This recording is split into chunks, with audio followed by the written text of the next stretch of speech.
am Captain Spawn, and this is day 314 of Spawn Here.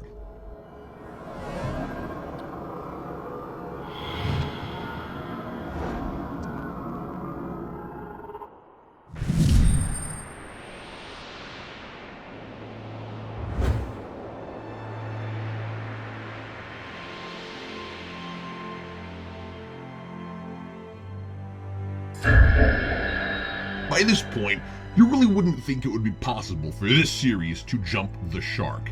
But oh man, just when I thought I'd read the epitome of crazy retroactive back history with Maman manipulating Al into becoming a sadistic killer from childhood, Hind turns the dial up to 11.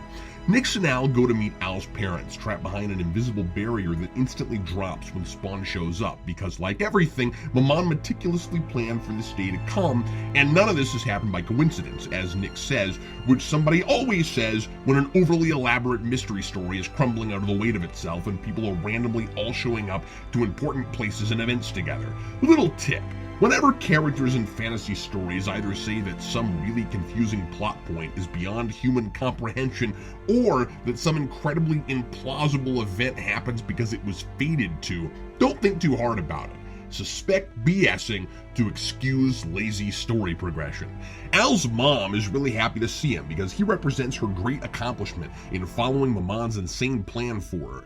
Yep, Spawn's mom knew she was going to give birth to Spawn and was all for it, saying that Al has transcended human mediocrity. That's another thing you should always be suspicious of when you see it in a story. A narrative that feels the need to tell you its mediocre protagonist is not mediocre. But wait, there's more. So Spawn's mom was a Satanist in college while majoring in religious studies. Oh man, isn't that clever foreshadowing? And she met Maman, calling himself Malefic, who prophesied that she would be the mother of the Hellspawn, who would be the destroyer and savior of the world and remake the Earth in his image. So wait, now we're saying Maman knew Spawn was going to be a god after the apocalypse and remake the world? No he didn't. The whole twin god and devil thing messed up his plans, unless Hein actually thinks he can convince me that Maman was lying when he said he didn't foresee Armageddon, that his long con to gain control of the throne of heaven was actually a smokescreen for an even longer con going all the way back to being responsible for the birth of Spawn in the first place, that his real plan was to set Spawn up to recreate the Earth exactly as it was, just to cut it off from heaven and hell, and that he even played Man of Miracles, the almighty creator of everything, into thinking it was all his idea. Holy crap, that is a lot of forethought and patience. Maman's scheme was already the single most contrived and implausible long-term villainous manipulation plot I've ever read, where whatever new arbitrary plot point gets thrown in is simply said to have been already thought of by Maman and in his plan all along. I don't know what to say to this. So Maman is not Spawn's father, as you might have guessed. Fallen angels are too good for reproducing with humans, apparently, so he tells Spawn's mom to marry Bernard, who he somehow knows is fated to father Al. This guy is kind, salt of the earth, but gives in to her despite the fact that she vocally despises him for his softness and that she's freaking evil, and this is where we go from ludicrous to wild, mind-imploding bewilderment. Bernard's grandfather wrote a journal warning him about a man in white who he would one day meet and needed to stay away from. So not only is Maman directly responsible for Al's birth, but Spawn's great-grandfather was trying to prevent his being born 2 generations earlier.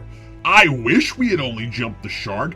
This thing has turned into a whole shark jumping competition. We've got sharks jumping over bigger sharks, jumping over even bigger sharks in space through rings of fire, upside down, and all wearing a monocle and top hat.